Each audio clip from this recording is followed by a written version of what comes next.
Lanjut ya, nasabuhu wa wafatuhu wa wafatu walidihi. Nasab beliau Nabi Muhammad SAW dan wafatnya bapak beliau Nabi Muhammad SAW. Waliduhu adapun bapak beliau, ya walid itu apa? Orang tua. Jadi kalau dalam bahasa Arab itu walada yalidu itu artinya kan melahirkan atau yang menurunkan itu ya. Kalau laki-laki ya tidak melahirkan, tetapi maksud daripada bahasa Arab itu kan yang menjadikan ada anak itu kan ya orang tuanya gitu kan. Nah kalau laki-laki berarti walidun, kalau perempuan walidatun ya gitu. Nah kalau digunakan kata waliduhu maka bapaknya. Kalau walidatuhu berarti ibunya. Kalau walid atau walidah itu berarti memang orang tua aslinya. Tapi kalau abun ya, kalau abun itu tidak hanya berarti bapaknya, tapi bisa dimaknai selain bapaknya. Nah, abun itu bisa untuk sebutan sebagai gurunya. Guru disebut abun itu bisa. Bahkan paman itu disebut abun bisa. Makanya Nabi Ibrahim itu dikatakan yang dimaksud Ibrahim sebagai bapaknya yang namanya Azar itu bukan bapak aslinya tapi pamannya. Begitu pula Nabi Muhammad itu pernah diaku sebagai anaknya Abu Thalib. Abu Thalib itu mengaku sebagai bapaknya Nabi Muhammad, ya abunya Muhammad. Atau juga guru ya, kita biasa menyebut juga guru itu dengan sebutan abah atau abu ya. Nah, jadi abun itu bisa cukup luas maknanya. Tapi kalau walid itu berarti memang orang tua yang membuat anak itu lahir. Nah, waliduhu bapaknya Abdullah, namanya adalah Abdullah ibnu Abdullah bin ibnu Abdul Muttalib bin Abdul Muttalib bin Hashim bin Abdi Manaf bin Qusay bin Kilab. Nah, jadi di sini hanya disebutkan sampai Kilab, ya sampai Kilab. Ini singkat saja dan karena memang ini ringkasan, jadi ya tidak disebutkan sampai atas. Kalau banyak sirah yang lainnya menyebutkannya sampai ke Adnan, ya bahkan hanya menyebutkan sampai Ismail. Adapun yang disepakati oleh ahli nasab itu sampai Adnan. Setelah Adnan sampai Ismail itu diperselisihkan mana yang benar, tetapi disepakati Nabi Muhammad nyambung sampai Ismail. Karena itu adalah sabda Nabi sendiri. Bahkan Nabi juga menyatakan sendiri dalam hadis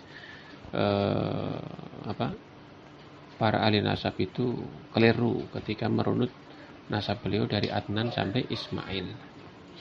Tapi beliau tidak juga menyebutkan mana nasab yang betul. Ya, sehingga itu tidak memengaruhi ya, tidak memengaruhi keimanan. Jadi bapaknya Abdullah namanya, lalu kakeknya namanya Abdul Muttalib. Ya, Abdul Muttalib ini nama aslinya Syaibah. Dia putra Hashim. Ya, sedikit saya tambahi keterangan. Syaibah atau yang kemudian dikenal dengan Abdul Muttalib. Ya, ini lahirnya di Madinah. Jadi ceritanya Hashim itu kakek kedua Nabi ya berarti ya. Hashim itu melakukan perjalanan ke Syam, mampir di Madinah. Di Madinah dia menikah seorang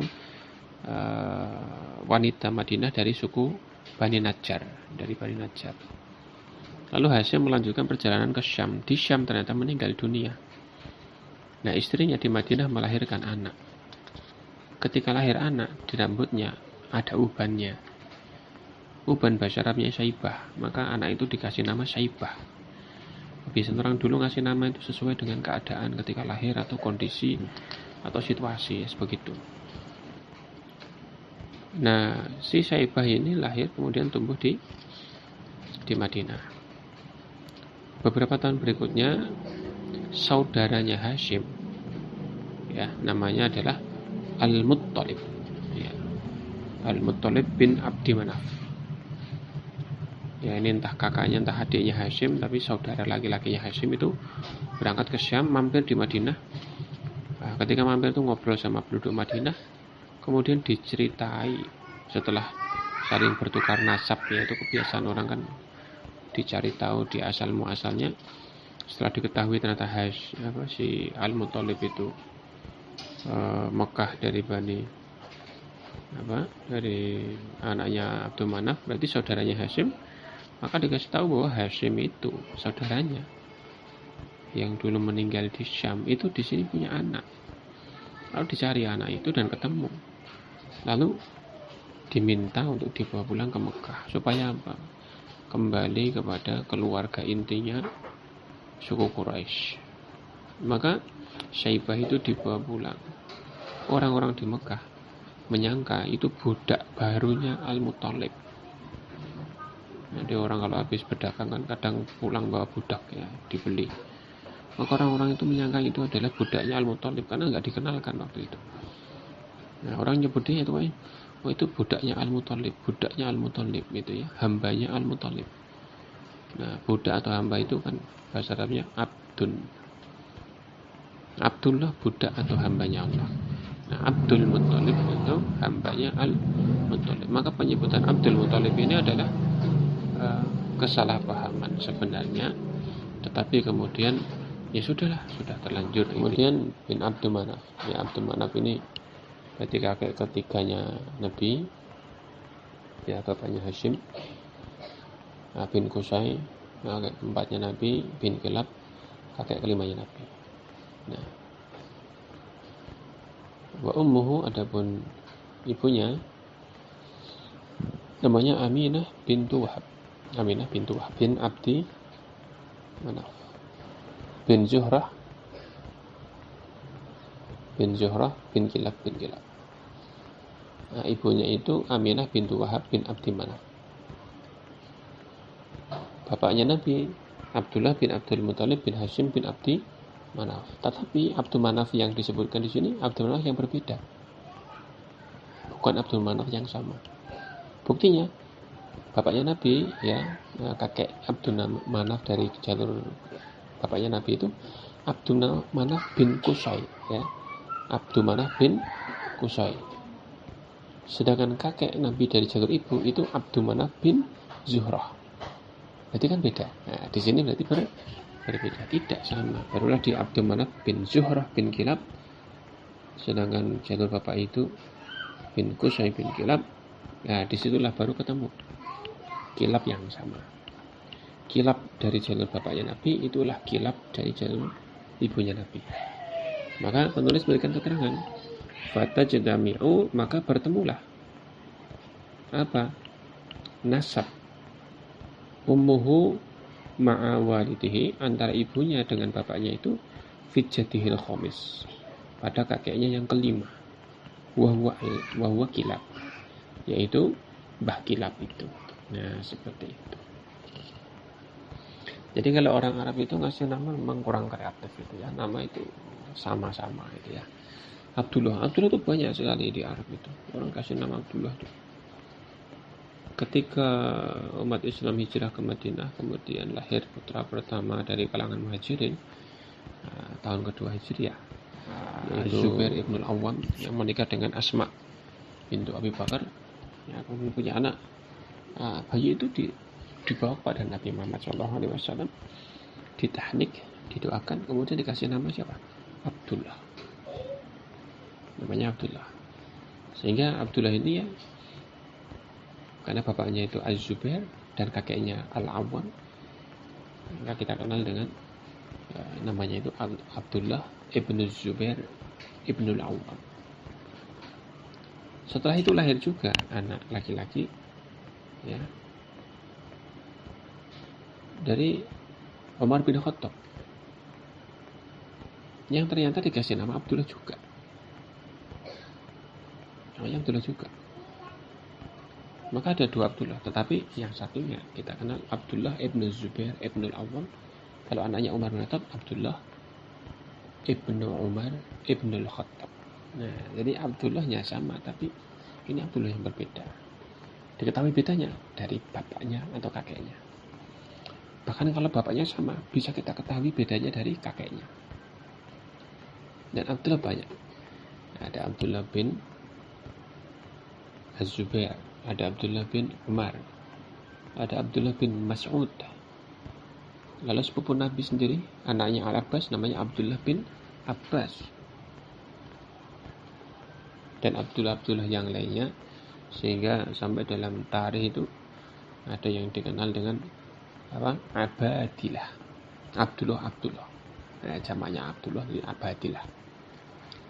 Bahkan ahli fikihnya Madinah itu ada 6 orang Abdullah. Ya. Abadilah. Kita lanjutkan dulu. Walaqad tuwfiya waliduhu wa huwa fi batni ummih. Walaqad dan sungguh telah tuwfiya meninggal waliduhu yaitu bapaknya, wa huwa dan ketika itu baginda Nabi fi batni masih berada di perut ummihi ibunya. Wa umruhu dan umur daripada bapaknya Nabi itu samani asyrata sanatan. Umurnya adalah 18 tahun. Wah, ini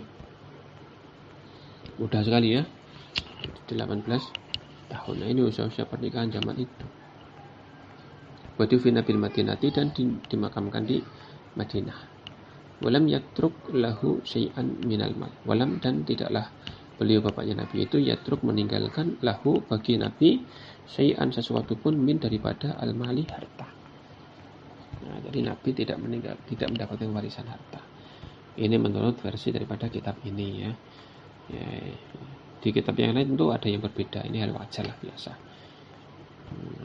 Jadi kalau di kitab lainnya ada peninggalan Buddha, ada peninggalan unta, itu ada keterangan. Nah, di sini disebutkan tidak ada peninggalan harta warisan. Jadi usia pernikahan zaman dulu di tradisi Arab itu memang muda-muda. Ini bapaknya Nabi itu kan berarti menikahnya mungkin usia 17 tahun. Ibunya, wah lebih muda lagi tentunya. Nah, jadi pernikahan dini itu bukan hal yang celah. Kalau memang kesiapannya memang sudah ada. Ya, tetapi ya kita menyadari memang semakin kesini kedewasaan anak itu semakin terlambat. Betul ya? Semakin sekarang itu kan kedewasaan anak itu semakin terlambat. Dulu ya mengingat saya pribadi gitu ya, dan mungkin teman-teman mulai serius sholat. Jadi sholat itu sudah tidak main-main, tidak toleh-toleh, tidak gojek, tidak nyeduti tangan itu. Itu sejauh saya ingat itu saya nggak main-main gitu. Dan saya masih bisa mengingat masa-masa SD kelas 1, masa-masa TK.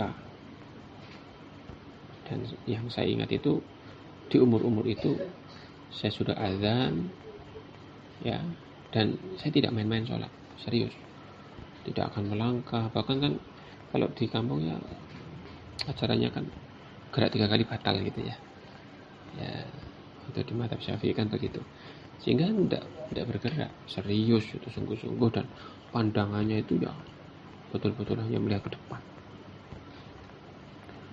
Nah sekarang kan anak SMP sholatnya gak karuan itu, gitu, kedewasaannya.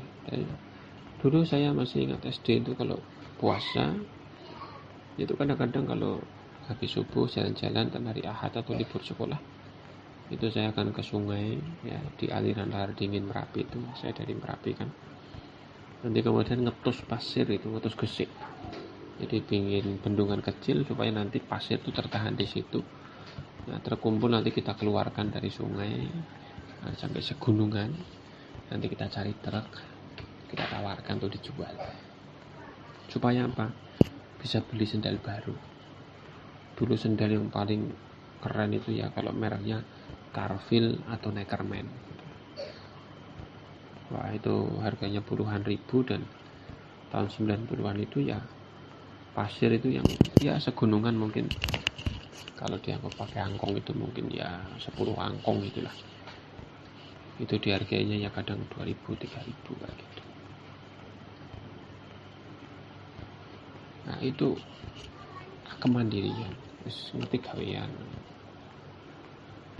SD itu pokoknya dia pulang sekolah pengembangi ya, ngawinkan salah itu, nyelombati kambil. Nah, sekarang anak itu mana bisa nyelombat kambil. Jadi kedewasaan ya ini memang otomatis menyebabkan kebijakan usia menikah minimal itu ya. Dulu memang usianya muda-muda. Maka ketika Nabi itu menikah usia 25 itu bukan usia ideal itu. Itu usia sudah terlambat sebenarnya. Nabi itu sudah terlambat. Jadi kalau ada yang beralasan 25 belum nikah atau 25 targetnya nikah, itu target yang terlambat. Nah sekarang ya kalau minimal menikah umur 21 ya 22 nikah aja udah apa. Nah itu. Kemudian